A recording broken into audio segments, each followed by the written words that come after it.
Dr. T, Yep. I have another question for you. Okay, great. Have you seen that the Global Organization for Stress has released a statistic? Oh, that's funny you say that. I'm looking at it right now.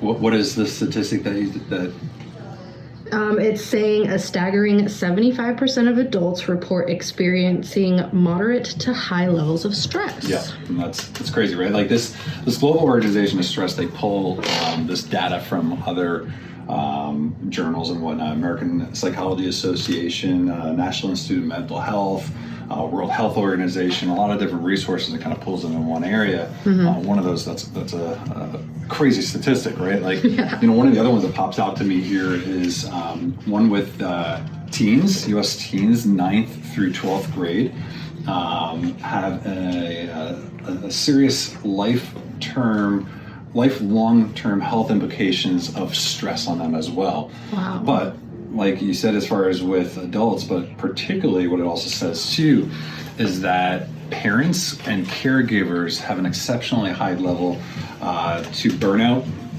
anxiety, and then physical effects on their body, neck banging, back pain, because there's what's an effect called the psychosomatic effect, which is, our thoughts can actually present as physical effects on the body. So it's not just things that we do physically, like what did I do? That's a lot of people say, it's like, what did I do? It's many times, it's stuff that we do, but it's also an accumulation of things we think too. And if we're constantly in that state of stress, that can really impact things. And especially if we're caregivers, or even too, that we see a lot of population in our office, right? We see a lot of kids, and especially kids with health concerns in themselves, whether it be sensory processing, anxiety, ADHD.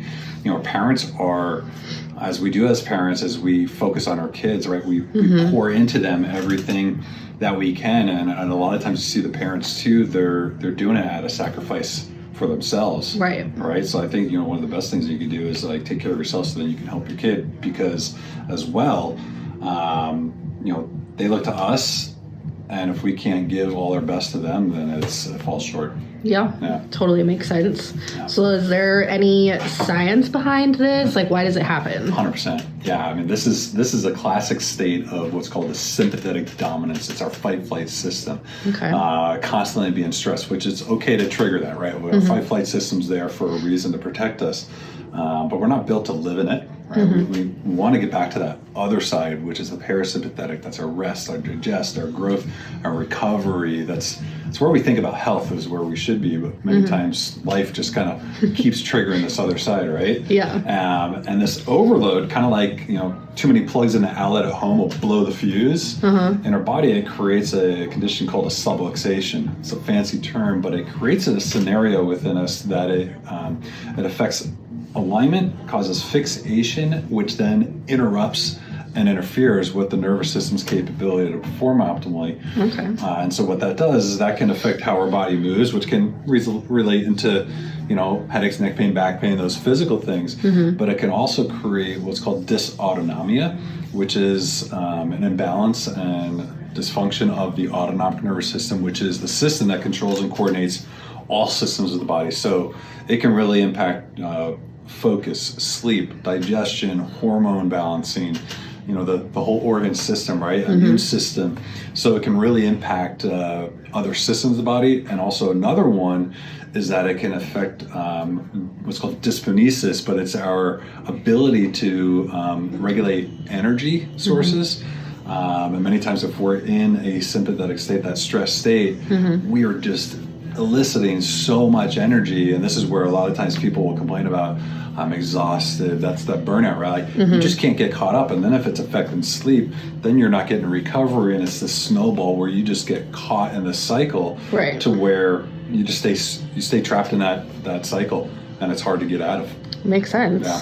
So is there a way to measure the dysfunction that you're having? 100%, yeah. And that's where it's, the scan, that's why I invested in the technology we use, those scans that we use, that Insight scan, because it can really show us really what's going on in the nervous system beyond what you feel. A lot of times people will determine how well we're doing based on if I feel okay or if I don't. And that's only 10 to 15% of the nerves in the body are what we feel. And so you can feel fine, but be totally just kaputted, right? Yeah. But also to the other side, like you may not feel good, but you can actually be doing well, meaning your physical demands, may have an effect, but your autonomic system may be doing well, but you may feel great, but your autonomic system is in the tank. Okay. And that's where it can affect these other things.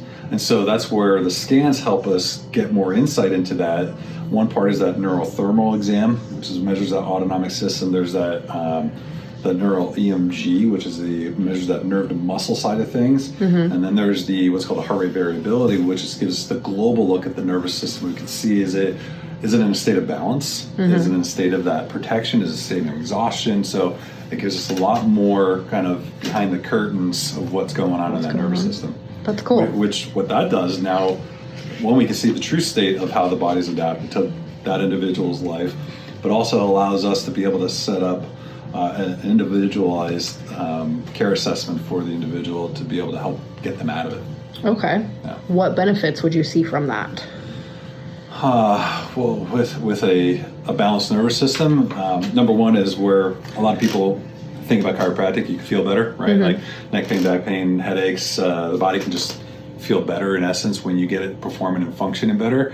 But it goes beyond that, where we see it a lot, particularly because the chiropractic and getting the nervous system in balance, especially promoting more of that parasympathetic, that ease state, that rest and digest. We see a lot helping with being able to deal with stress and reducing anxiety. Okay. Another area of that sympathetic is improved sleep quality, which is huge, right? Yep. Like we sleep, all need that. right? Because then that snowballs on everything else. You get in your sleep and recovery, it helps you adapt to this, right? Because again, like if you're in this snowball of not getting sleep, then it's just the snowball going the other way. Yeah. The other one, it can help boost energy and your resilience. Okay. Mental clarity and focus, right? Because again, it goes back to like having that resilience, right? That adaptability.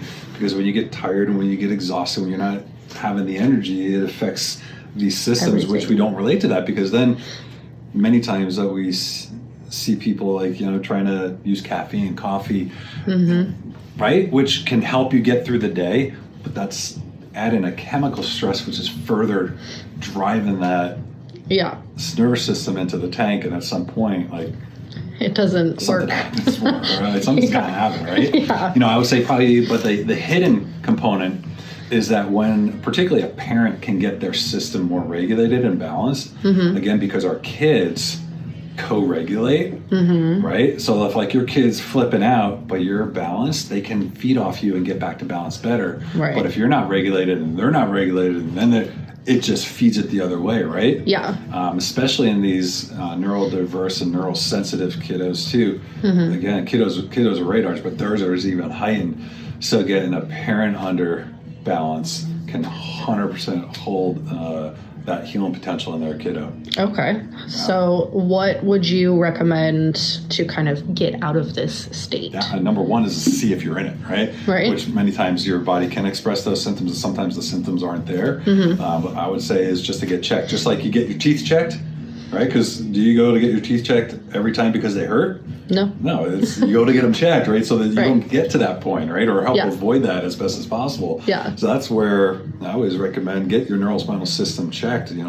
Seek out a neurologically focused chiropractor, one that's got these scans to help assess that, so that then you can see, one, if you have a challenge, is there anything part of your nervous system that's related that's contributing to it? And then what you can do to help get yourself out of it. Because getting to the source of it is the only true answer. A lot of these other things are just covering it up. And then just going through that process to really see if and how that's going on. And then you have answers, and you have know-how, and then you have a direction. Okay, that's cool. Thanks for that. Absolutely.